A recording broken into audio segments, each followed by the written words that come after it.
চার খুবই মজাদার বিস্কুট পুডিং রেসিপি আপনাদের সঙ্গে শেয়ার করব। পুডিং তৈরি করার সময় যাদের পুডিংটা ফেটে যায় বা ভেঙে যায় তারা এইভাবে বিস্কুট দিয়ে পুডিংটা তৈরি করে দেখতে পারেন। পুডিংটা একদমই পারফেক্ট ভাবে তৈরি হবে, ভেঙে যাওয়া বা ফেটে যাওয়ার কোনো ভয় থাকবে না। পারফেক্ট ক্যারামেল তৈরি করা সহ সহজভাবে রেসিপিটি শেয়ার করব। আশা করছি আপনাদের কাছে খুবই ভালো লাগবে। আমার রেসিপি যদি আপনাদের কাছে ভালো লেগে থাকে তাহলে আমার চ্যানেলটি সাবস্ক্রাইব করবেন, বেল বাটনটি অন করে রাখবেন আমার পরবর্তী ভিডিওর নোটিফিকেশন সবার আগে পাওয়ার জন্য। তাহলে আর কথা না বাড়িয়ে মূল রেসিপিতে চলে যাচ্ছি। প্রথমে আমি পুডিং এর জন্য ক্যারামেলটা তৈরি করে নিব। একটা প্যানে আমি নিয়ে নিচ্ছি 1/4 কাপ চিনি। চিনিটা যখন এভাবে গলতে শুরু করবে তখন আমি নেড়ে চেড়ে দিচ্ছি। নেড়ে চেড়ে দেওয়ার পর যখন ক্যারামেলের কালার আসা শুরু করবে তখন আমি চুলার হিটটাকে মিডিয়ামে করে দিব।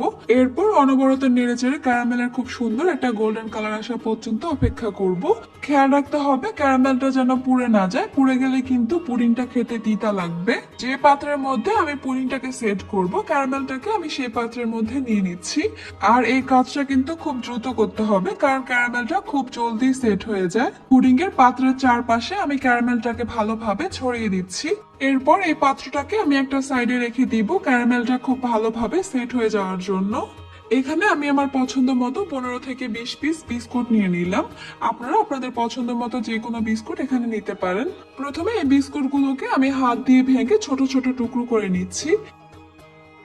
এখন এই টুকরো করা বিস্কুটগুলোকে আমি একটা ব্লেন্ডারের জাগে নিয়ে নিচ্ছি। এরপর বিস্কুটগুলোকে আমি ব্লেন্ডারে খুব ভালোভাবে গুঁড়ো করে নিব।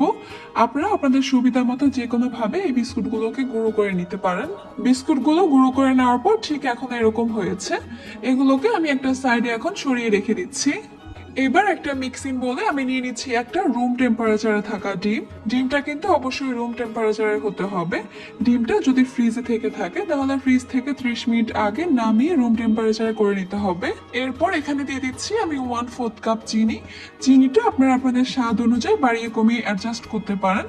এবার একটা কাঁটা চামচ দিয়ে আমি ডিমটাকে ভালোভাবে ফেটিয়ে নিব। চিনিটা ভালোভাবে গলে যাওয়া পর্যন্ত ডিমটাকে এভাবে ফেটিয়ে নিতে হবে। পুডিংটা একদম স্মুথ করতে চাইলে ডিম আর চিনিটাকে খুব ভালোভাবে মিশিয়ে নিতে হবে। 2 থেকে 3 মিনিটের মতো ভালোভাবে ফেটিয়ে নেওয়ার পর চিনিটা এখন খুব ভালোভাবে গলে গেছে। এখন আমি এই ডিমের মিশ্রণটাকে একটা সাইডে রেখে দিচ্ছি। এখন একটা জাগে হালকা কুসুম গরম পানি নিয়ে নিচ্ছি 2 কাপ। হাফ কাপ দিয়ে দিচ্ছি গুঁড়ো দুধ। গুঁড়ো করে রাখা বিস্কুটের গুঁড়োগুলো দিয়ে দিচ্ছি। ভ্যানিলা এসেন্স দিয়ে দিচ্ছি হাফ চা চামচ। এবার এই সব কিছুকে আমি একসঙ্গে খুব ভালোভাবে মিশিয়ে নিব। ভালোভাবে মিশিয়ে নিতে হবে যেন বিস্কুটের গুঁড়া বা গুঁড়ো দুধের কোনো লাম্পস না থাকে। ভালোভাবে মিশিয়ে নেওয়ার পর এখন আমি ডিমের মিশ্রণটা এখানে দিয়ে দিচ্ছি। আবারও এই সব কিছুকে একসঙ্গে খুব ভালোভাবে আমি মিশিয়ে নিচ্ছি। যে পাত্রের মধ্যে ক্যারামেলটা সেট করে রেখেছিলাম সেই পাত্রের মধ্যে আমি পুডিং এর এই মিশ্রণটা নিয়ে নিচ্ছি। মিশ্রণটা একটা ছাঁকনিতে করে ছেঁকে দিচ্ছি যেন বিস্কুটের কোনো দলা বা ডিমের কোনো লাম্পস না থেকে যায়। এইভাবে ছেঁকে নিলে পুডিংটা একদমই স্মুথ হবে, তাই চেষ্টা করবেন পুডিং এর মিশ্রণটাকে এভাবে ছেঁকে নেওয়ার জন্য। পুডিং এর এই পাত্রটাকে আমি ঢাকনা দিয়ে ঢেকে দিচ্ছি, আর যদি ঢাকনা না থাকে তাহলে একটা ফয়েল পেপার দিয়ে ঢেকে দিতে হবে। পুডিংটা আমি চুলায় তৈরি করব। আমি একটা পাত্রের মধ্যে 2 কাপ গরম পানি নিয়ে নিচ্ছি। এরপর এখানে আমি রেখে দিচ্ছি 2টা কিচেন টাওয়াল, অথবা আপনারা এখানে পাতলা সুতি কাপড়ও দিতে পারেন। কিচেন টাওয়ালের উপরে আমি পুডিং এর পাত্রটা বসিয়ে দিচ্ছি। এভাবে কিচেন টাওয়ালটা দিলে পানিটা যখন ফুটতে শুরু করবে তখন এই পাত্রটা নড়াচড়া করবে না।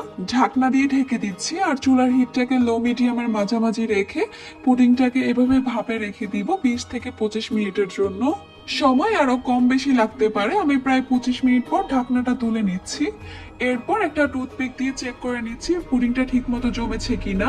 টুথপিকটা একদমই ক্লিন আসছে, তার মানে পুডিংটা হয়ে গেছে। চুলা থেকে নামিয়ে পুডিংটাকে আমি সম্পূর্ণভাবে ঠান্ডা করে নিয়েছি। এরপর পুডিং এর পাত্র থেকে পুডিংটাকে ছাড়িয়ে নিচ্ছি একটা নাইফ দিয়ে।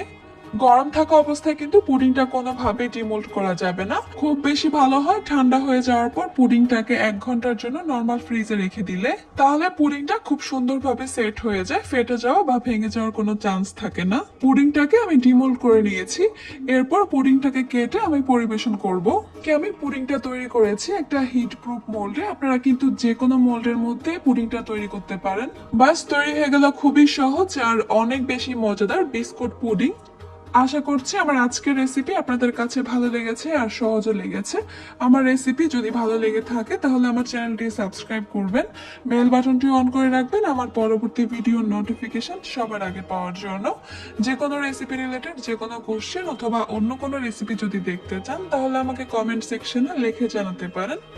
এতক্ষণ আমার সঙ্গে থাকার জন্য আপনাদের সবাইকে জানাচ্ছি অসংখ্য ধন্যবাদ। সবাই অনেক বেশি ভালো থাকবেন, সুস্থ থাকবেন। আল্লাহ হাফেজ।